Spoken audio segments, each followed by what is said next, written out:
Fellas, why should you buy Quarter Century Bonanza, Konami's latest rarity collection RA03? Is it worth your time, or should you just, I don't know, go and buy my single? This is a sloppily written PowerPoint presentation by me, Forbidden Card. Right. So the other weekend now, opened a case of Quarter Century Bonanza. How many packs are in a case? Well, 12 boxes per case, 24 packs per box, 5 cards per pack, total of 1,440 cards. And I want to look into distribution behind these cards, see if what Konami have printed on their website is close to, what is the truth. And I feel like you need to open a larger sample size. I don't even feel like a case is going to be enough to really get a sample size enough. The only person who really could speak about this is Ruxin34. Don't know whether you caught his 15 hours total of opening this set and still failing to get every single card, noting that there are 967 unique cards and rarity combinations that you could get in any given pack. Moving on. So let's look at the advertised rarity breakdown, right? Every pack's got a super rare. We know that for a fact. Surprisingly enough, I have more ultra rares than super rares. That's because in the ultra rare slot, there is a 1 in 6 chance to hit a luxury rare. Now, Konami has defined a luxury rare as a collector's rare or an ultimate rare. There's really ugly, fuzzy, I don't know how else to describe it. There's really ugly, fuzzy rares. Well, they're my favorite thing in the universe, next to my wife and son. And unfortunately, I didn't pull as many as I would have liked. But this is the expected distribution based on Konami's advertising. What did we project this to be? Well, supers again. Keep in mind, we're going to get 288 cards every single slot. 140 divided by 288 is 5. There we go. So what does this project out to be? Well, our expected pull rate for the luxury rares are going to be 48 CRs and 48 ultimate rares, based on that 1 in 6 chance. Now, it should be about even, but, depends on your case, I suppose. In the secret rare slot, there is I think we're likely to hit, 216 odd secret rare, and there's a 25% chance for a platinum secret or a quarter century. Now, Konami didn't advertise exactly what the distribution would be within that higher chance, but I'm going to assume it's like 1 QCR to every 4 secret rares, platinum secret rares. Sorry, a 3-to-1 ratio, there we go. And in the platinum secret rare slot, which is the nostalgia only slot, I just went ahead and assumed that it was going to be 1 in 4, because it seemed kind of reasonable. How did I actually do? Supers, knew that one. Ultras, weren't too concerned about ultras. Fewer ultras means higher luxury rares, which is great. That's exactly what we wanted to get. I pulled 54 ultimate rares and 50 CRs. If I could have them all as ultimate rares, yes, I absolutely would have done that, but I don't have the choice. CRs look nice. They're just not as nice to me as ultimate rares. But like I said, I thought it would be about even, and it was about even. What surprised me was how few platinum secret rares I got compared to QCR. For every upgraded secret rare, I got 1 in 5 roughly was a QCR, which is kind of nice to see. Now, I got way fewer QCRs in the main set than I did in the nostalgia set, but the pull rates were about even. And unfortunately, in that platinum secret rare slot, in the nostalgia slot in the pack, my pull rate was less than 25%, which means it was not quite 1 in 4. It was closer to 1 in 8, which means you would expect to get around about 3 QCRs per box. Now, that's a little that's in addition to the QCR pull rate in the secret rare slot. Just remember that.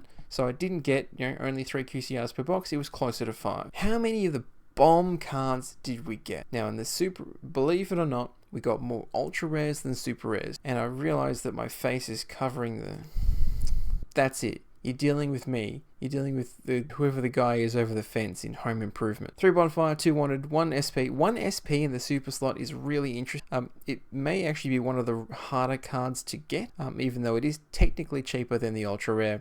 But I'm really happy that in terms of generic cards, I got 3 bonfire and 3 thrust. Clicking the wrong page now. Don't miss. Ultra rares, perfect. Again, we pulled way more ultra rares than we did super rares, just because there was 2 slots dedicated to ultra rares. Again, 3 bonfire, great. 3 thrust, great. 2 wanted, don't really care too much about wanted, but 4 SP Little Knight in the ultra rare slot in a case, I feel is pretty good. But keep in mind, if you are purchasing this set to get an SP Little Knight, there's a pretty decent chance you don't get one in a box. And then 5 wicks. Secret rares, again, 4 SP Little Knight. I think that's absurd. I think it's one of the best cards you can see in this set, probably just next to Bonfire and Thrust. Those are definitely the cards I was looking for, but to get 4 SP Little Knight Stellar. Ultimate rares. I did not get any of the ultimate rares I liked in any of these cards. I got 2 wanted. That is it. That's really, really upsetting, and it's so upsetting that it makes me want to open another case, see how we do in the same. CRs. Didn't get any of these fuckers in CR. Am I super disappointed? No. Would I have appreciated a luxury rare on any of these cards? Yeah, absolutely. People love collector's rare, because this is, I guess, the perceived step down from a quarter century rare. I would rather buy CRs and UTR quarter century rares. Going down that rabbit hole is only going to disappoint. Did I get 1 UTR Bonfire? No. This is stupid. This slide should say QCR. This slide should say QCR pull rate. Anyway, I'm an idiot. Remember that every box is only likely to contain 1 QCR from the main set, 1 or 2 QCRs from the 78 card main set. Keep in mind that number is inflated when you consider that there are, we've got different rarities for Shizuku, we've got different rarities for 1-for-1 and Poly. Unfortunately, didn't hit any of the Shizuku. Oh well, that's fine. The waifu bait will have to wait. For the remainder of the case, like all the cards that we don't necessarily care about, I wanted to tally these all in a couple of graphs. I know some of you people don't look at the screen. I know some of you are driving while you're listening to this. Cut that shit out or pull over and have a look. I'm not giving anyone the data on this, but this graph is essentially representative of every card I got in a super rare, except for the cards I got 3 of. So if a card isn't listed here, I got 3 of it. I didn't miss any card, but I wanted to note that, you know, getting 6 opening Ostinato, Tidal, Tempest, and Flag didn't necessarily thrill me, but I still got, you know, some of the better. Oh, this slide's way pretty. And I'm covering text again. That's fine. Again, same policy here. Every other card I got 3+ copy. It's cool to note that, you know, there are 6s, 7s, 8s, and 9s in here. I appreciate that the names of the cards don't necessarily line up. But you know what was kind of disappointing? Heatwave, which was a much sought after reprint in, well, just because it came in like Starstrike Blast or some nonsense, or like maybe it was in like an Astral, but it only has a common and a rare printing, and it is kind of hard to get. Like it was $140 in the Tenpai deck before this set, and still I think it was the least frequently pulled card out of this set, and I have no idea why that it's so random that it's the lowest. I think I got like 3 total across all of the different rarities. Some of the cards that were really good to have, and in an ultra rare slot, like no one's disappointed in seeing an ultra rare in their deck. Cards that are really good to see, like Fire King Island has only ever been common and super. What have we got? Reprints for Rivalry is nice. Set rotation is randomly like an $8 card, even though it's limited, and tons of common rarities. What else have we got? All like the 2 of the main Charmers getting reprinted is super clean. What's we miss? I'm just turning my head because I genuinely can't read. Oh, and that grass looks greener. Like that card got reprinted in a Mega Tin like 6 years ago.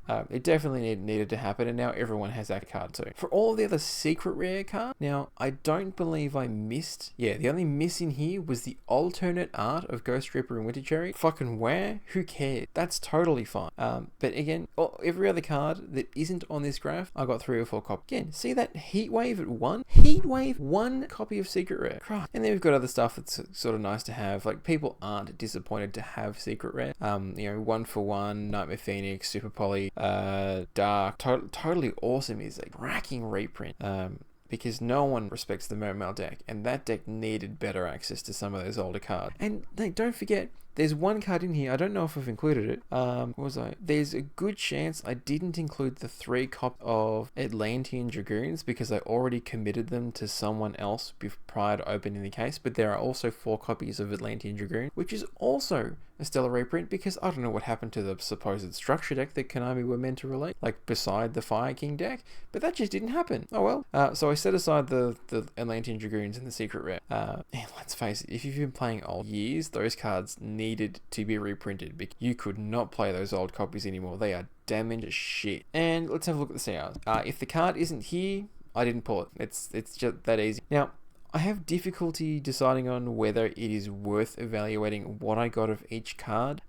I think it's very strange that I got 3 Fire King Island. But it's also good to have cards like, set rotation in a CR. Some of these cards are just one-offs, like Protoss and Rivalry and House Dragon Maids. I don't know. Again, oh no, I got Heatwave. I got Heatwave in a CR too. That's great. And these are all the misses. Now, I've bolded out all the ones that I actually really wanted in a CR, but feel free to peruse this screen if you really want to. The ultimate rares, again, this graph just shows you which ones I got. It doesn't show you which ones I missed. 3 Dark Beckoning Beast. I guess it's very nice to have a set of ultimate rares in it 3 of. I don't fancy the U-Bell deck past crossover break, but that's fine. Maybe they just won't hit it.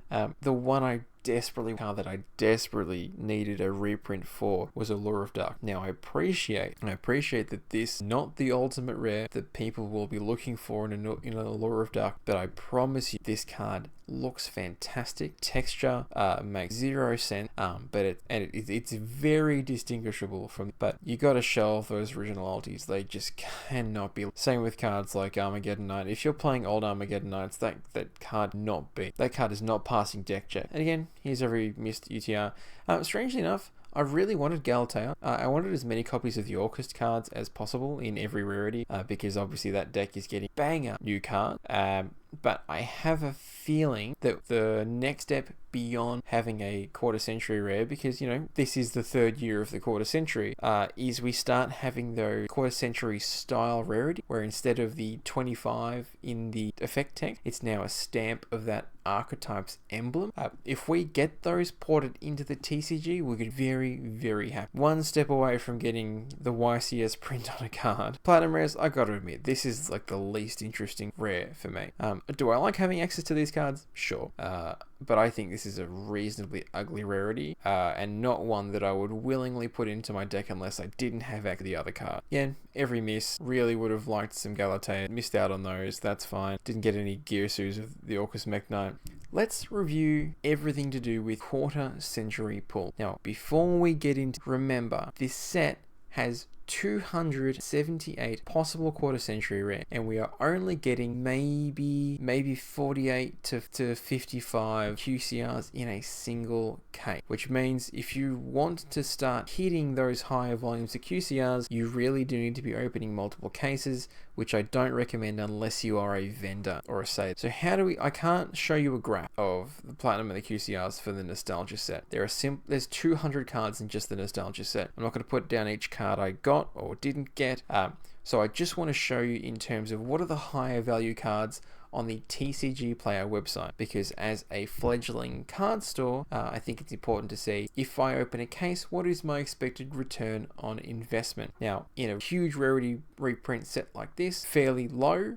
You just get, a couple of extra dollars per luxury you get out of it. There'll maybe another video where I go over what I actually earned from this, making these sales just from Rarity Collection 3 on eBay. But you guys tend not to care about that because you care about playing and not buying. So what do we get in terms of Platinum Secret Rares? Well, as far as hit rate on TCG Player's highest, I think this is 24 cards, 7 by 3 plus 3, yep. So this is the top 24 priced card based on listings on TCG Player as of like 3 days ago, and we only hit 7 of. Again, no SP, no Thrust, no Wanted, no Allure, no Witch. Staples like that are difficult, but again, hitting those cards out of the main set was already pretty difficult. You'll notice that the Platinum Secret Rares I did get were all from the Nostalgia pie, because we were getting 1 Nostalgia per pack, 24 packs in a box, and 3 of which were going to be QCRs in that slot. It's pretty likely that you were going to hit some of these more nostalgia cards, which is fantastic if you're planning on building your Edison or your Goat deck in exclusively one rarity, or you needed to do some upgrade. This is meant to say QCR, proofread. We only got 2 hit in terms of, actually a lot. Well, no, there's no bonfire. We only got 2 hits in the quarter century slot for the highest cards valued on TCG Player. We didn't hit any Engage. Now, one thing I did include before is that we did get 3 Platinum Secret Rare Engage, but that rarity is not respected for that card, clearly, in terms of price. The cards I desperately wanted were the Blue Eyes and the Blackluster Soldier. And the one thing I did get, which only sold this evening, was the Red Eye alternate rare. But otherwise, only hitting 2 out of this is very I think if you got lucky, you could hit a couple of Dark Magician Girls, and you're very close to return an entire box value just on. But let's talk about the set as a whole. whole. When you see sets like the Salamangreat deck building pack, or what else? When you see sets like Legends of Brothers, like the stuff that had all of the legendary fisherman crap in it, when you look at a set like, or maybe like Ancient Guardians, or going back even to Star Packs, you have to sit there and wonder, why would Konami create this product? As competitive players, we groan and we bitch and we gripe about, oh well, why would I pay any money for this set? And then they go and hide some expensive reprint in it. The most egregious example of this is going to come up in March of next year, 1 week after the Australian YCS. One of the greatest cards for the Ryziel deck, hidden in 7th Tachyon, will be buried, nestled amongst a sea of filth and dog shit that is the, what is it called? Maze of Master. Have you seen the cards that they have announced for Maze of Master? The bloody Clear World archetype is going to be in that set. Like Animation Chronicle cards that you could not play even if your life depended on it. But it forces you to evaluate, who is this product intended for? For those sets, that product is clearly intended for people who enjoy the literal nostalgia of the game, who simply want to sit down, maybe draft out some pack. Kids that just want to soup up their deck with a couple of extra pretty cards. But for QCR Bonanza, who is this tailored toward? Well, you've got facets of the audience in both old and new. And I think that's why this product is quite successful and quite exciting. Let's go through some of the reasons. While I take a sip of mine. Okay. By far and beyond, this is the best set to open of the year. The most fun set to open for the year. Why do I say that? Alright, well, go and open a pack of the Infinite Forbidden, and you tell me how excited you are to get your 1 super rare. Then you go and you open your 5-card pack of QCR Bonanza, and all of a sudden, whoa, I've got a super rare, an ultra rare, a quarter century rare, or a platinum secret rare, or a regular secret rare. How exciting is it to think that you're going to get to upgrade at least 1 rarity in your deck to something higher? Even if it's only 1 card, it's something you can build toward. These are the best prize packs you can possibly get, right? It's the most exciting prize pack, and it's at a price point so much lower than Rarity Collection 2 that stores could feasibly go 1-for-1 pricing on this set compared to just regular MSRP on booster packs like Infinite Forbidden, Rage of the Abyss. You can gradually upgrade all the rarities in your deck, as you get access to more packs, play more events. I think this really favors and it really rewards the consistent local players who just care about having a nice looking deck that they like playing.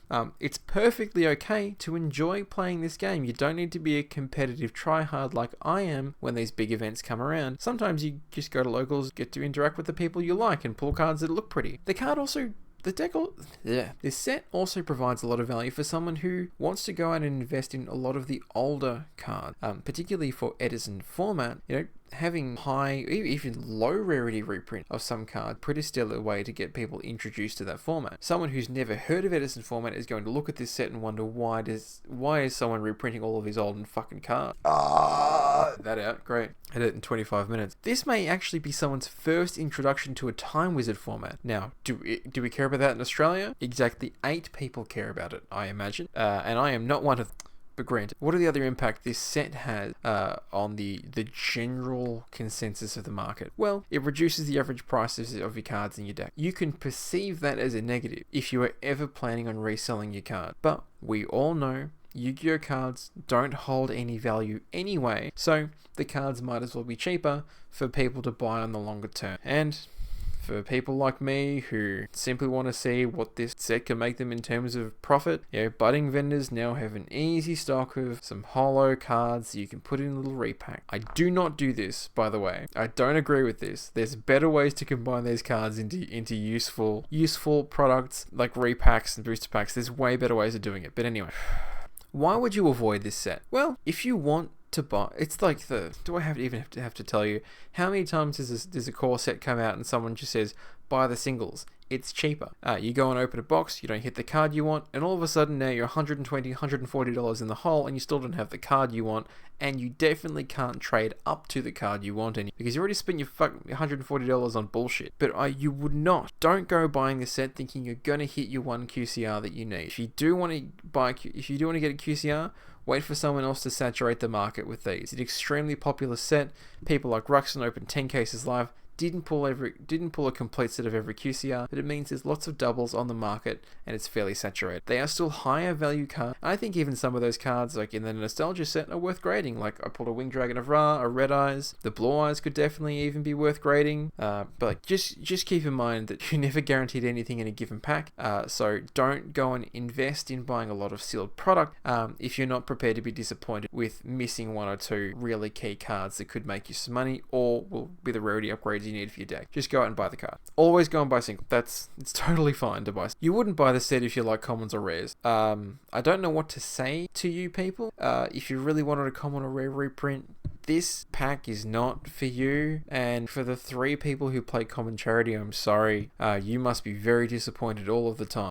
It is a fairly high price point for a box, notwithstanding Rarity Collection 2, which I think was like $200 a box, but it does mean the packs in this set retail around the $8.50, $9 mark, which is not a super huge barrier for entry, and I think people are willing to spend, an extra $40 for the experience of opening a set like. And don't buy it if you have all the cards. If you don't care about rarity upgrading, if you don't need any of the cards in this set, I don't know why the fuck you would buy it. Resale value, we've already talked about that. That resale value is in the hole for these. The market will be saturated with these cards.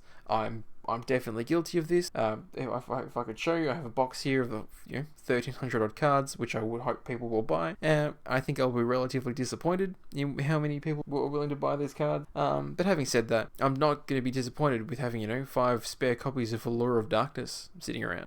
Having access to staples in high rarities is perfectly fine. Fuck, I already did this. Yep, it's good. You play fucking Time Wizard, great. Eat your heart out. They still didn't reprint some of the best cards. Card stores, they get, good distributed pricing and an excellent price that people feel like it's worth turning up for. And that's it. Just as a reminder, and I'm going to cut out bits and pieces. How do we get out of this? Just as a reminder, I have an eBay store. We are Forbidden Card Slot. ebay.com/store/Forbidden Card Slot. If you do feel like grabbing a few singles, this is a great place to do so because I get all of my prices from eBay Solds and from TCG Player. So I feel like I'm not going to rip anyone off unless it's like a super premium product card, which I can wait to sell for. I just want to get cards out as quickly as humanly possible. So come grab a deal. If you want anything directly, or if you want me to add products to this store, shoot me a message. I will do my best to add those in for you. I have been your boy, scotched up and ready to fight, and you'll catch me next time.